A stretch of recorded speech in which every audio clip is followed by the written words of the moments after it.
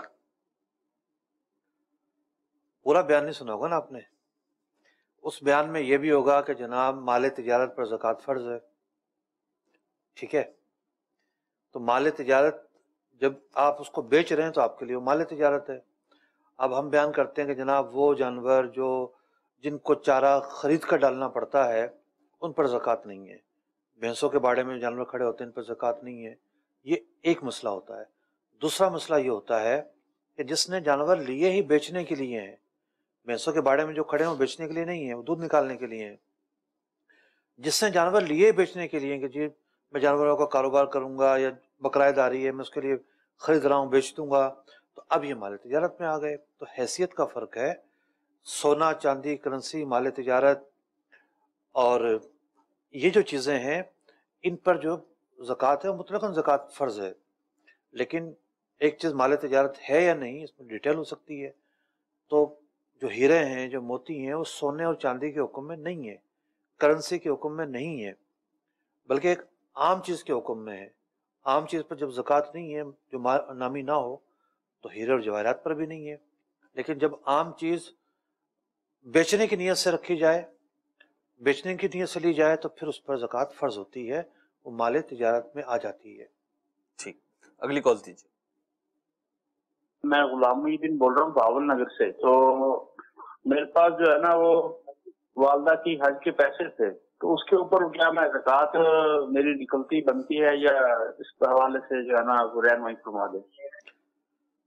اگر آپ کی والدہ زندہ ہیں تو یہ پیسے آج بھی آپ کی والدہ کے ہوں گے، وہ اپنا حساب لگائیں گے کہ ان کے پاس جو ہے نا وہ شرائط پائی جا رہی ہے کہ نہیں پائی جا رہی زکوٰۃ نکالنے کی۔ اگر آپ کی والدہ کا انتقال ہو چکا ہے تو خالی آپ کے تو پیسے نہیں ہوں گے اب یہ۔ اب جتنے بھی ورثہ ہیں شرعی حصہ جو مقرر کیا گیا ہے وراثت میں، اس کے اعتبار سے جس کا جو حصہ بنتا ہے یہ رقم اب اس حصے کے مطابق ورثہ کی کہلائے گی۔ پھر ورثہ اپنا حساب لگائیں گے کہ جی کسی کے حصے میں مثال کے طور پر 50,000 آ رہے ہیں یا کسی کے حصے میں لاکھ آ رہے ہیں، تو وہ اپنا حساب لگائیں گے کہ ان کے اوپر قرضہ حاجت اصلیہ کو نکال کر کتنا جو ہے وہ اماؤنٹ بنتا ہے، زکوٰۃ کی شرائط پائی جاتی ہیں تو وہ زکوٰۃ دیں گے ورنہ نہیں دیں گے۔ ایک اور صورت بھی ہو سکتی ہے کہ ٹھیک ہے ورثہ کی ملکیت میں تو آ گئی ہے لیکن وہ ان کے قبضے میں نہیں ہے، قبضے میں آپ کے ہے جیسا کہ آپ بتا رہے ہیں، اگر یہ صورت ہے تو پھر ان کے آپ حوالے کریں تاکہ وہ سابقہ سالوں کے بھی زکوٰۃ دیں جب سے والدہ کا انتقال ہوا ہے۔ ٹھیک، اگلی کال دیجیے۔ محمد شمون رضا تاری مدینہ الاولیاء ملتان قادم پورہ سے عرض کر رہا ہوں۔ مفتی صاحب کی خدمت میں عرض ہے کہ گوشت مارکیٹ میں یہ سلسلہ ہے اور یقیناً یہ سچی بات ہے، گوشت بیچنے کے لیے جو ہوتا ہے وہ جانور ذبح کر کے بعض اوقات ایسا کرتے ہیں، خون جب نکل جاتا ہے تو اسی نالی میں پانی کی نالی لگا کر پانی گوشت کے اندر یا جسم کے اندر داخل کیا جاتا ہے، اس سے گوشت بڑھ جاتا ہے وزن اس کا اور پھر بیچا جاتا ہے۔ اس حوالے سے شرعی رہنمائی فرما دیں۔ جی یہ پریشر والا گوشت کہلاتا ہے اور بلا شبہ یہ دھوکہ ہے، یعنی ایک دھوکے سے چیز کا وزن بڑھایا جا رہا ہے، تو ایسا کرنا شرعی اعتبار سے جائز نہیں ہے۔ نہ یہ جو معاملہ ہے اس کو کرنے کے بعد جو آمدنی حاصل ہوگی وہ آمدنی کے جو دھوکے کی وجہ سے زائد وصول ہوئی ہے تو وہ آمدنی بھی حلال نہیں ہوگی۔ ٹھیک، اگلی کال دیجیے۔ جڑا جی ڈنگراں واسطے چارہ بیجیا جاندا، زمین ہے تھوڑی کلا ڈنگراں واسطے چارہ بیجیا جاندا، ایدا عشر کیویں نکلے گا؟ عشر 10واں حصہ نکلے گا، اگرچہ کہ جو ہے وہ جانوروں کے لیے آپ نے اگایا ہے، عشر تو ہے اس پر۔ اگلی کال دیجیے۔ جی میرا سوال یہ ہے کہ یہ جو دکاندار ہوتے ہیں یہ اپنے رشتہ داروں کو کم پیسوں میں چیزیں دیتے ہیں اور ہمیں زیادہ میں دیتے ہیں، تو اچھا یہ بھی ایک سوال ہے بھائی۔ دیکھیے دکاندار کی مرضی ہے، کسی کو کم قیمت میں بیچے کسی کو زیادہ قیمت میں بیچے۔ اخلاقی طور پر یہ کہا جا سکتا ہے زیادہ سے زیادہ کہ جو مارکیٹ ہے اس چیز کی اس سے زیادہ میں بیچنا بہتر نہیں ہے، ناپسندیدہ ہے۔ لیکن اگر آپ کو جو ہے وہ